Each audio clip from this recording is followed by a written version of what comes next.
से उनका कृष्ण प्रेम अपनी चरम अवस्था तक पहुंचा।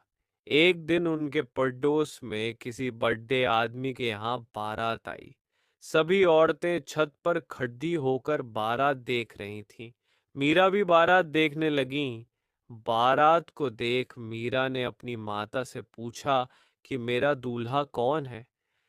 इस पर उनकी माता ने कृष्ण की मूर्ति की ओर इशारा करके कह दिया कि यही तुम्हारे दूल्हा हैं। बस ये बात मीरा के बालमन में एक गांठ की तरह बंध गई। मीरा ने गुरु के बारे में कहा है कि बिना गुरु धारण किए भक्ति नहीं होती। भक्तिपूर्ण इंसान ही प्रभु प्राप्ति का भेद बता सकता है।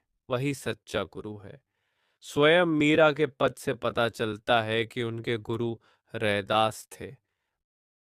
बाद में मीराबाई की शादी महाराणा सांगा के पुत्र भोजराज, जो आगे चलकर महाराणा कुंभा कहलाए, से कर दी गई। इस शादी के लिए पहले तो मीराबाई ने मना कर दिया, लेकिन जोर देने पर वह फूट फूट कर रोने लगी। शादी के बाद विदाई के समय वे कृष्ण की वही मूर्ति अपने साथ ले गईं, जिसे उनकी माता ने उनका दूल्हा बताया था। ससुराल में अपने घरेलू काम-काज निपटाने के बाद मीरा रोज कृष्ण के मंदिर चली जाती और कृष्ण की पूजा करती, उनकी मूर्ति के सामने गाती और नृत्य करती। उनके ससुराल वाले तुलजा भवानी यानी दुर्गा को कुल देवी मानते थे। जब मीरा ने कुलदेवी की पूजा करने से इनकार कर दिया, तो परिवार वालों ने उनकी श्रद्धा भक्ति को मंजूरी नहीं दी। मीराबाई की ननद उदाबाई ने उन्हें बदनाम करने के लिए उनके खिलाफ एक साजिश रची।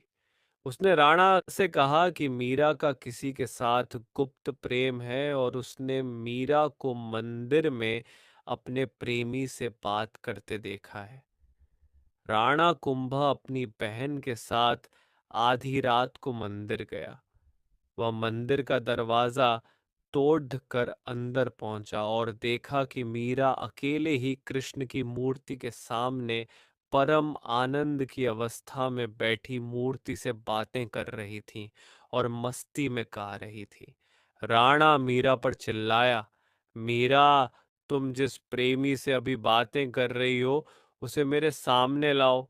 मीरा ने जवाब दिया, वह सामने बैठा है, मेरा स्वामी नैनचोर, जिसने मेरा दिल चुराया है, और वह समाधि